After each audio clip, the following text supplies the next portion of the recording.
Okay guys, അപ്പോൾ ബിറ്റ്കോയിന് വളരെയധികം important ആയിട്ടുള്ള കുറച്ച് പ്രൈസ് ആക്ഷൻ അനാലിസിസ് ഒക്കെയാണ് നമ്മൾ ഇന്ന് ഈ ഒരു വീഡിയോയിൽ നോക്കാനായിട്ട് പോകുന്നത്. അധികം സമയം കളണ്ട, നേരെ ചാർട്ടിലേക്ക് പോകാം.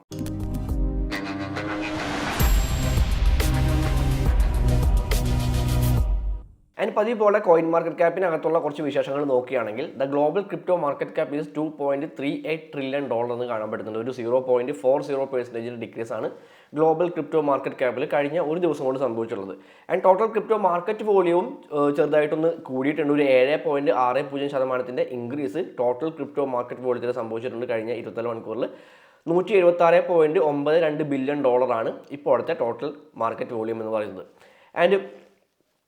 ആൻഡ് ബിറ്റ്കോയിൻ ഡൊമിനൻസ് നോക്കുകയാണെങ്കിൽ 52.11% ബിറ്റ്കോയിൻ്റെ ഡൊമിനൻസ്. ഒരു 0.28% ഡിക്രീസും ബിറ്റ്കോയിൻ ഡൊമിനൻസിൽ കഴിഞ്ഞ ഒരു ദിവസം കൊണ്ട് ഉണ്ടായിട്ടുണ്ട്.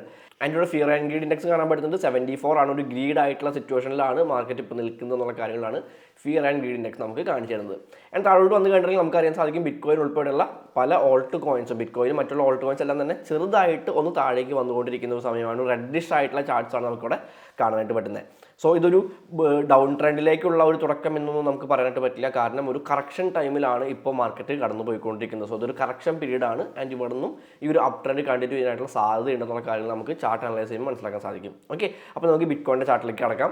ഇപ്പോൾ നമ്മൾ നിൽക്കുന്നത് ബിറ്റ്കോയിൻ്റെ ഒരു വീക്ക്ലി ടൈം ഫ്രെയിമിലുള്ള ചാർട്ടിലാണ്. ആൻഡ് ഇവിടെ ഞാൻ സിമ്പിളായിട്ട് ഒരു ഫിബൊനാച്ചി റീട്രേസ്മെൻറ്റ് ടൂൾ ഞാൻ ഇവിടെ അപ്ലൈ ചെയ്തിട്ടുണ്ട്. ഓക്കെ, നമുക്ക് ഓൾറെഡി അറിയാവുന്ന കാര്യമാണ്. നമുക്കിവിടെ ശക്തമായിട്ടുള്ള ഒരു ബുള്ളിഷ് ആയിട്ടുള്ള മൂവ്മെൻറ്റ്, അതായത് പുതിയൊരു ഓൾ ടൈം ഹൈ ക്രിയേറ്റ് ചെയ്യുന്ന രീതിയിൽ ഒരു 73,835 എന്ന് പറയുന്ന ഒരു പ്രൈസ് ടച്ച് ചെയ്തുകൊണ്ട് ഒരു വീക്ക്ലി ക്യാൻഡിൽ താഴോട്ട് വരികയും ദെൻ ഇപ്പോൾ ഈ ഒരാഴ്ച ഫോം ആയിക്കൊണ്ടിരിക്കുന്ന ഒരു ബെയറിഷ് ആയിട്ടുള്ള ക്യാൻഡിലാണ്. സോ ഒരു ഓൾ ടൈം ഹൈ ക്രിയേറ്റ് ചെയ്തതിന് ശേഷം ചെറുതായിട്ട് പ്രൈസ് ഒന്ന് താഴേക്ക് വരുന്ന സിറ്റുവേഷനാണ് ഇപ്പോൾ നമുക്ക് കാണാൻ പറ്റുന്നത്. സോ നമുക്ക് പ്രീവിയസ് ആയിട്ട് ക്രിയേറ്റ് ചെയ്തിട്ടുള്ള ലോയിൽ നിന്നും നമുക്കിവിടെ ഓൾറെഡി ഒരു higher high and higher loss ആണ് കാണാൻ പറ്റുന്നത്. ഈ കാണുന്ന പോലെ ഒരു higher high and higher loss ആണ് ഇവിടെ മാർക്കറ്റ് കാഴ്ചവെച്ചുകൊണ്ടിരിക്കുന്നത്. സോ അടുത്തായിട്ട് ഒരു പുതിയ ഹയർ ലോ ക്രിയേറ്റ് ചെയ്യാനായിട്ടുള്ള, അതായത് ഒരു കറക്ഷൻ പീരീഡിലാണ് ഇപ്പോൾ ബിറ്റ്കോയിൻ നീങ്ങിക്കൊണ്ടിരിക്കുന്നത്. കറക്ഷൻ പീരീഡിലേക്കാണ് ബിറ്റ്കോയിൻ ഇപ്പോൾ നീങ്ങിക്കൊണ്ടിരിക്കുന്നത് എന്നുള്ള കാര്യങ്ങളാണ് നമുക്കിവിടെ കാണാൻ പറ്റുന്നത്. അപ്പോൾ നമുക്കിവിടെ ഈ ഒരു റീട്രേസ്മെൻറ്റ്, ഓക്കെ, അതായത് കണ്ടിന്യൂസ് ആയിട്ടുള്ളൊരു അപ് ട്രെൻഡ് മാത്രമല്ല, കണ്ടിന്യൂസ് ആയിട്ടുള്ള ഒരു ബുള്ളിഷ് ക്യാൻഡിൽസ് മാത്രമല്ലല്ലോ മാർക്കറ്റിൽ ഉണ്ടാവുക. മാർക്കറ്റ് എപ്പോഴും ഒരു സിക്സാക് മൂവ്മെൻ്റ് ആണ് കാഴ്ചവെച്ചുകൊണ്ടിരിക്കുക. ഒരിക്കലും ഒരു ലീനിയർ ലൈനിൽ ഒരിക്കലും മാർക്കറ്റ് മൂവ് ചെയ്യില്ല. അപ്പോൾ ഇവിടെ നമുക്ക് പ്രതീക്ഷിക്കാൻ പറ്റുന്ന, അല്ലെങ്കിൽ ഇനി സംഭവിക്കാൻ പോകുന്ന കാര്യം എന്ന് പറയുന്നത് ഒരു റീട്രേസ്മെൻ്റ് ആണ്, ഒരു കറക്ഷനാണ്. അപ്പോൾ ഈ ഒരു കറക്ഷൻ എവിടെ വരെ ഉണ്ടാവും, അല്ലെങ്കിൽ ഏതൊരു പ്രൈസ് വരെ നമുക്ക് ഒരു ഹെൽത്തി കറക്ഷൻ നമുക്ക് പ്രതീക്ഷിക്കാം എന്നുള്ള കാര്യങ്ങളാണ് നമ്മൾ ഇപ്പോൾ ജസ്റ്റ് ഈ ഒരു ഫിബൊനാച്ചി റീട്രേസ്മെൻറ്റുകൾ വെച്ചുകൊണ്ട് നമ്മൾ നോക്കാനായിട്ട് പോകുന്നത്. ഓക്കെ, അപ്പോൾ ഞാൻ എന്താ പ്രീവിയസ് ലോ എടുക്കുന്നുണ്ട്. പ്രീവിയസ് ലോ മുതൽ ഏറ്റവും ലേറ്റസ്റ്റ് ആയിട്ട് ക്രിയേറ്റ് ചെയ്തിട്ടുള്ള ഹൈ ഞാൻ എടുക്കുന്നുണ്ട്. സോ നമുക്കിവിടെ ഗോൾഡൻ സോൺ വരുന്നത്, ഫിബൊനാച്ചി റീട്രേസ്മെൻറ്റ് ടൂളിൽ ആ ഒരു ഗോൾഡൻ സോൺ വരുന്നത് ഒരു 60,000 മുതൽ 51,000 വരെയുള്ള ഒരു പ്രൈസ് റേഞ്ചിലാണ്. ഞാനിവിടെ മാർക്ക് ചെയ്ത് കാണിച്ചു തരാം. ഈ ഒരു ലെവലിലാണ് നമ്മുടെ റീട്രേസ്മെൻറ്റ് ലെവൽസ് ആയിട്ട് വരുന്നത്. ഈ ഒരു ലെവലാണ്. ഓക്കെ, അപ്പോൾ നമുക്ക് പ്രതീക്ഷിക്കാൻ പറ്റുന്ന കാര്യം എന്ന് പറയുന്നത് പ്രൈസ് ഒന്ന് താഴേക്ക് വന്നാലും ഒരു 51,000 വരെ പോയാലും അവിടെ നിന്ന് തിരിച്ച് അതേ ട്രെൻഡ് തന്നെ കണ്ടിന്യൂ ചെയ്യാനായിട്ടുള്ള സാധ്യതയുണ്ട് എന്നുള്ള കാര്യങ്ങളാണ്. ഓക്കെ, അപ്പോൾ പ്രൈസ് ഒന്ന് ജസ്റ്റ് താഴേക്ക് വരുന്നൊരു ഓൾ ടൈം ഹൈ ക്രിയേറ്റ് ചെയ്തതിന് ശേഷം ബിറ്റ്കോയിൻ താഴേക്ക് വരുന്നു എന്ന് പറഞ്ഞു കേട്ടിട്ടുണ്ടെങ്കിൽ അതിനർത്ഥം അതൊരു ഡൗൺ ട്രെൻഡിലേക്ക് പോവുകയാണ്, അല്ലെങ്കിൽ അതൊരു ക്രാഷിലേക്ക് മാറുകയാണെന്നുള്ള കാര്യങ്ങളല്ല. ഓക്കെ, അപ്പോൾ നമ്മൾ ആ ഒരു മാർക്കറ്റിൻ്റെ ബുള്ളിഷ് ആയിട്ടുള്ള മൂവ്മെൻറ്റ് മാത്രം നോക്കിക്കൊണ്ട് അവിടെ ചാടിക്കയറി ഇൻവെസ്റ്റ് ചെയ്യാൻ നിൽക്കുന്ന ആളുകൾക്ക് ചിലപ്പോൾ ഇത്തരത്തിൽ കറക്ഷൻ സംഭവിക്കുമ്പോൾ അതൊരു ക്രാഷിലേക്കുള്ള ഒരു കറക്ഷനാണ്, അല്ലെങ്കിൽ അതൊരു ഡൗൺ ട്രെൻഡിലേക്ക് പോകാൻ പോകുന്ന ഒരു സിറ്റുവേഷൻ ആണെന്നൊക്കെ ചിലപ്പോൾ തോന്നാം. പക്ഷെ അത് കംപ്ലീറ്റ്ലി തെറ്റാണ്. മാർക്കറ്റ് എപ്പോഴും ഇങ്ങനെ തന്നെയാണ് പോകുന്നുള്ള കാര്യങ്ങൾ ജസ്റ്റ് മനസ്സിലാക്കാം. അപ്പോൾ നമുക്ക് ഇവിടെ പ്രതീക്ഷിക്കാൻ പറ്റുന്ന റീട്രേസ്മെൻറ്റ് ലെവൽ എന്ന് പറയുന്നത് ഒരു 51,000 മുതൽ 60,000 വരെയുള്ള ആ ഒരു പ്രൈസ് റേഞ്ചാണ്. നമുക്കൊരിക്കലും ഒരു സിംഗിൾ പ്രൈസ്, ഒരു ഇമ്പോർട്ടൻറ്റ് പ്രൈസ് ആയിട്ട് ഒരു സിംഗിൾ പ്രൈസ് പോയിന്റ് നമുക്ക് പറയാൻ പറ്റില്ല. നമുക്ക് എപ്പോഴും ആ ഒരു ഏരിയ മാത്രമാണ് കൺസിഡർ ചെയ്യാനായിട്ട് സാധിക്കുക. അപ്പോൾ ഫിബൊനാച്ചി റീട്രേസ്മെൻറ്റ് ടൂൾ വെച്ച് നോക്കുമ്പോൾ നമുക്ക് 51,000 മുതൽ 60,000 വരെയുള്ള ആ ഒരു ഏരിയ ഒരു റീട്രേസ്മെൻറ്റ് ലെവലായിട്ട്, ബിറ്റ്കോയിൻ്റെ വീക്ക്ലി ടൈം ഫ്രെയിമിലുള്ളൊരു റീട്രേസ്മെൻറ്റ് ലെവലായിട്ട് നമുക്ക് എടുക്കാൻ സാധിക്കും. ആൻഡ് കുറച്ചുകൂടി ഡീറ്റെയിൽ ആയിട്ടുള്ള കാര്യങ്ങൾ നമുക്ക് കുറച്ചുകൂടെ ചെറിയ ടൈം ഫ്രെയിമിൽ പോയിട്ട് നോക്കാം. ഇപ്പോൾ ഞാൻ നിൽക്കുന്നത് ഒരു ഡെയിലി ടൈം ഫ്രെയിമിലാണ്. എൻ്റെ ഡെയിലി ടൈം ഫ്രെയിമിൽ ഞാനിവിടെ അപ്ലൈ ചെയ്തിട്ടുള്ളത് ഒരു CPR ലെവലാണ്. മന്ത്ലി CPR ഇൻഡിക്കേറ്റർ ഞാൻ ഇവിടേക്ക് കൊണ്ടുവന്നിട്ടുണ്ട്. ആൻഡ് അതിൻ്റെ മന്ത്ലി CPR ലെവൽസ് ആണ് നിങ്ങൾക്ക് ഇവിടെ കാണാൻ പറ്റുന്നത്. ഓക്കെ, ഞാൻ ഇവിടെ മാർക്ക് ചെയ്തിട്ടുള്ളതിൻ്റെ ആ ഒരു മന്ത്ലി CPR ലെവൽസ് ആണ്. ഒരു 58,000 മുതൽ 53,000 വരെയുള്ളൊരു ഏരിയ ആ ഒരു CPR ലെവൽ കാണിച്ചു തരുന്നുണ്ട്. അപ്പോൾ നമുക്കറിയാം CPR ലെവൽ വെച്ചുകൊണ്ട് നമ്മൾ പറയുകയാണ് എന്നുണ്ടെങ്കിൽ CPR ലെവലിൽ ഒരു സപ്പോർട്ട് എടുത്തുകൊണ്ട്, അല്ലെങ്കിൽ CPR ലെവലിലേക്ക് വന്നുകൊണ്ട് അവിടെ നിന്ന് ഒരു റിജക്ഷൻ കിട്ടിയിട്ടൊക്കെ ആയിരിക്കും ഈ ഒരു ട്രെൻഡ് കണ്ടിന്യൂ ചെയ്യുക. അല്ലെങ്കിൽ ആ CPR ലെവൽ വെച്ചുകൊണ്ട് ട്രേഡ് ചെയ്യുമ്പോൾ അതിൻ്റെ ഒരു അനാലിസിസ് ആ രീതിയിലാണ് വരുന്നത്. നിങ്ങൾക്ക് പ്രീവിയസ് മന്ത്സ് നോക്കുകയാണെങ്കിൽ, പ്രീവിയസ് ആയിട്ടുള്ള മാസങ്ങൾ നോക്കുകയാണെങ്കിൽ ഇവിടെ കാണാനായിട്ട് പറ്റും. ഈ മന്ത്ലി CPR ലെവൽ തൊട്ട് മുൻപുള്ള മന്ത്ലി CPR ലെവലിന് മുകളിലാണെന്നുണ്ടെങ്കിൽ ആ സമയത്തെല്ലാം തന്നെ പ്രൈസ് ബുള്ളിഷ് ആയിട്ടുള്ള ഒരു കാര്യമാണ് കാഴ്ചവെച്ചുകൊണ്ടിരിക്കുന്നത്. ഇവിടെയും എല്ലാം തന്നെ അങ്ങനെയാണ് സംഭവിച്ചിട്ടുള്ളത്.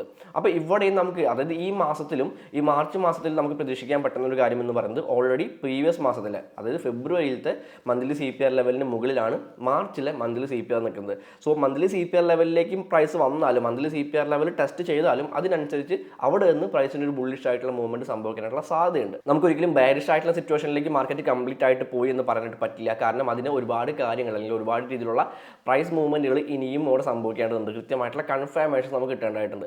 അപ്പോൾ ഓൾറെഡി ഒരു അപ് ട്രെൻഡിലാണ്. സോ ഈ ഒരു അപ് ട്രെൻഡ് തന്നെ കണ്ടിന്യൂ ചെയ്യാനായിട്ടുള്ള സാധ്യതകൾ നമുക്ക് ഇവിടെ ഈ ഒരു മന്ത്ലി CPR വെച്ച് നോക്കുമ്പോഴും പറയാനായിട്ട് പറ്റും. ഓക്കെ, അപ്പോൾ ഈ ഒരു മന്ത്ലി CPRലേക്ക് ഒരു ടെസ്റ്റ് നടത്തുകയും അവിടെ നിന്ന് പ്രൈസ് ശക്തമായിട്ട് മുകളിലേക്ക് പോകാനായിട്ടുള്ള സാധ്യതയാണ് നമുക്കിവിടെ ഡെയിലി ടൈം ഫ്രെയിമിൽ കാണാൻ പറ്റുന്നത്.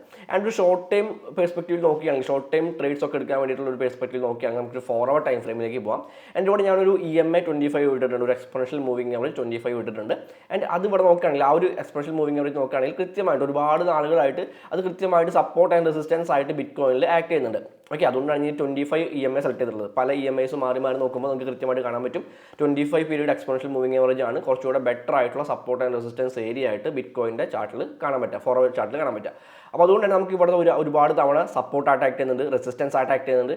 ആൻഡ് ഇവിടെ നോക്കുകയാണെങ്കിൽ ഇവിടെ കണ്ടിന്യൂസ് ആയിട്ട് റെസിസ്റ്റൻസ് ആയിട്ട് ആക്ട് ചെയ്യുന്നുണ്ട്. ഈ 25 പീരീഡ് EMA ഒരു റെസിസ്റ്റൻസ് ആയിട്ട് ആക്ട് ചെയ്ത് കാണാൻ പറ്റും.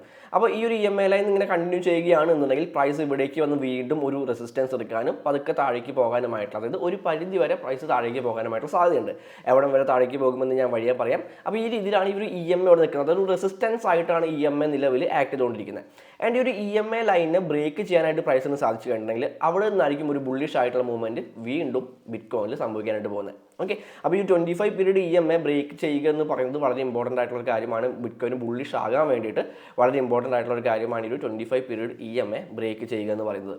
ആൻഡ് കുറച്ചുകൂടെ ചെറിയൊരു ടൈം ഫ്രെയിമിലേക്ക് പോകുകയാണെങ്കിൽ ഞാനിപ്പോൾ ഒരു 4 hour ടൈം ഫ്രെയിമിലേക്ക് വന്നിട്ടുണ്ട്. ആൻഡ് ഈ ഒരു 4 hour ടൈം ഫ്രെയിമിൽ മാർക്കറ്റ് ഇപ്പോൾ നിൽക്കുന്നത് ഒരു നല്ലൊരു സപ്പോർട്ട് ലെവലിലാണെന്ന് പറയാൻ പറ്റും. ഒരു 60,000 മുതൽ 61,000 വരെയുള്ള ഈ ഒരു ഏരിയ നല്ലൊരു സപ്പോർട്ട് ലെവലാണെന്ന് പറയാനായിട്ട് പറ്റും. കാരണം നമുക്കിവിടെ കാണാൻ പറ്റുന്നുണ്ട് ഒരുപാട് തവണ ഈ ഒരു ഏരിയ കൃത്യമായിട്ടുള്ള സപ്പോർട്ടായിട്ട് ആക്ട് ചെയ്തതിന് ശേഷമാണ് ഒരു ബുള്ളിഷ് ആയിട്ടുള്ള ഒരു പുതിയ ഓൾ ടൈം ഹൈ ക്രിയേറ്റ് ചെയ്യുന്ന രീതിയിലേക്ക് ബിറ്റ് കോയിൻ്റെ പ്രൈസ് മൂവ് ചെയ്തിട്ടുള്ളത്. ആൻഡ് അതിനുശേഷം വീണ്ടും ഇവിടേക്ക് വരുമ്പോൾ വീണ്ടും ഇവിടെ ഉണ്ടായിരുന്ന അത്രയും തന്നെ ഒരു ബൈയിങ് പ്രഷർ ഇവിടെ ഉണ്ടാവുകയാണെന്നുണ്ടെങ്കിൽ, അതല്ലെങ്കിൽ ഇവിടുത്തെ ബൈയിങ് പ്രഷർ എല്ലാം തന്നെ വീണ്ടും ഇവിടെ സംഭവിക്കുകയാണെന്നുണ്ടെങ്കിൽ പ്രൈസ് ഇതിന് മുകളിൽ ഹോൾഡ് ചെയ്യുകയാണെങ്കിൽ, ഓക്കെ, പ്രൈസ് ഈ ഒരു സപ്പോർട്ട് ലെവൽ ബ്രേക്ക് ചെയ്യാതെ ഇതിന് മുകളിൽ തന്നെ ഹോൾഡ് ചെയ്യുകയാണെന്നുണ്ടെങ്കിൽ നമുക്ക് ഇവിടെ നിന്ന് വീണ്ടും പതുക്കെ ബുള്ളിഷ് ആയിട്ടുള്ളൊരു മൂവ്മെൻറ്റിലേക്ക് ബിറ്റ് കോയിൻ കിടക്കുന്നത് കാണാനായിട്ട് പറ്റും. ഓക്കെ, അപ്പോൾ ഫോർവേഡ് ടൈം ഫ്രെയിമിൽ നമ്മളോട് പറഞ്ഞിട്ടുണ്ടായിരുന്നു ഈ ഒരു EMA ലൈനിൽ റെസിസ്റ്റൻസ് എടുത്തുകൊണ്ട് പ്രൈസ് താഴേക്ക് പോവുകയാണെന്നുണ്ടെങ്കിൽ നമ്മൾ പറഞ്ഞിട്ടുണ്ടായിരുന്നു. സോ അങ്ങനെ പ്രൈസ് താഴേക്ക് പോയാലും ഇവിടെ ഇവിടെ നമുക്ക് കാണാൻ പറ്റുന്ന ഈ ഒരു ലെവൽ പ്രൈസ് ബ്രേക്ക് ചെയ്യുന്നത് വരെ നമുക്കതൊരു ബുള്ളിഷ് ആയിട്ടുള്ള മൂവ്മെൻറ്റുകൾ ഇവിടെ നിന്ന് പ്രതീക്ഷിക്കാം. അല്ലെങ്കിൽ ഈ ഒരു EMA ലൈനിൻ്റെ അവിടെ പ്രൈസ് ഒന്ന് കൺസോളിഡേറ്റ് ആവുകയോ അല്ലെങ്കിൽ ആ ഒരു ലെവലിന് മുകളിലായിട്ട് തന്നെ പ്രൈസ് ഹോൾഡ് ചെയ്യുകയോ ഒക്കെ ചെയ്യുകയാണെങ്കിൽ നമുക്ക് ബുള്ളിഷ് ആയിട്ടുള്ളൊരു മൂവ്മെൻറ്റ് അവിടെ പ്രതീക്ഷിക്കാം. ആൻഡ് ഈ ഒരു ലെവൽ ബ്രേക്ക് ചെയ്യുകയാണ് എന്നുണ്ടെങ്കിലാണ് പിന്നീട് നമ്മൾ ഇവിടെ പറഞ്ഞിട്ടുള്ള പോലെ ഒരു 50 to 55, 58,000 ബിറ്റ് കോയിൻ്റെ പ്രൈസ് പോകാനായിട്ട് സാധ്യതയെന്ന് പറയാൻ പറ്റാം. അപ്പോൾ ഏറ്റവും റീസെൻ്റ് ആയിട്ടുള്ള ഏറ്റവും ഫസ്റ്റ് എടുക്കുന്ന ഒരു സപ്പോർട്ട് ലെവൽ എന്ന് പറയുന്നത് ഈ ഒരു 60,000 ആണ്. സോ 60,000 ബ്രേക്ക് ചെയ്തതാണ് പിന്നീട് നമുക്ക് ഈ ഒരു 51,000 56,000 ഒക്കെ നമുക്ക് നോക്കേണ്ടതായിട്ടുള്ളൂ. ഓക്കെ, അപ്പോൾ ആ രീതിയിലാണ് നമുക്കിവിടെ ബിറ്റ് കോയിൻ്റെ പല ടൈം ഫ്രെയിമുകളിൽ നമ്മൾ വലിയ ടൈം ഫ്രെയിം മുതൽ തുടങ്ങിയിട്ടുണ്ടായിരുന്നു. വലിയ ടൈം ഫ്രെയിം മുതൽ ചെറിയ ടൈം ഫ്രെയിമിലേക്ക് വരുമ്പോൾ ഈ രീതിയിലാണ് നമുക്ക് അവിടെ കാര്യങ്ങൾ കാണാനായിട്ട് പറ്റുന്നത്. ഓക്കെ, അപ്പോൾ കൃത്യമായിട്ട് നിങ്ങളുടേതായിട്ടുള്ള അനാലിസിസും കാര്യങ്ങളൊക്കെ നടത്താം. അതിനുശേഷം മാത്രം ഏത് രീതിയിൽ ട്രേഡ് ചെയ്യണം, ഏത് ഡയറക്ഷനിലേക്ക് ട്രേഡ് ചെയ്യണം എന്നുള്ള കാര്യങ്ങളൊക്കെ തീരുമാനിക്കുക. ഈ ഒരു വീഡിയോയിൽ എൻ്റെ അനാലിസിസ് കണ്ടുകൊണ്ട് മാത്രം നിങ്ങൾ ഒരിക്കലും ബ്ലൈൻഡ് ആയിട്ട് പോയിട്ട് ട്രേഡ് ചെയ്യാതിരിക്കുക. നിങ്ങളുടെ അനാലിസിന് ഹെൽപ്ഫുൾ ആവുന്ന കാര്യങ്ങൾ എന്തെങ്കിലും ഈ ഒരു വീഡിയോയിൽ ഞാൻ പറഞ്ഞിട്ടുണ്ട് എന്നുണ്ടെങ്കിൽ അത് മാത്രം എടുത്താൽ മതി. ബാക്കി എല്ലാ കാര്യങ്ങളും വിട്ടുകളഞ്ഞേക്കാം. Happy trading. അടുത്ത വീഡിയോയിൽ കാണാം.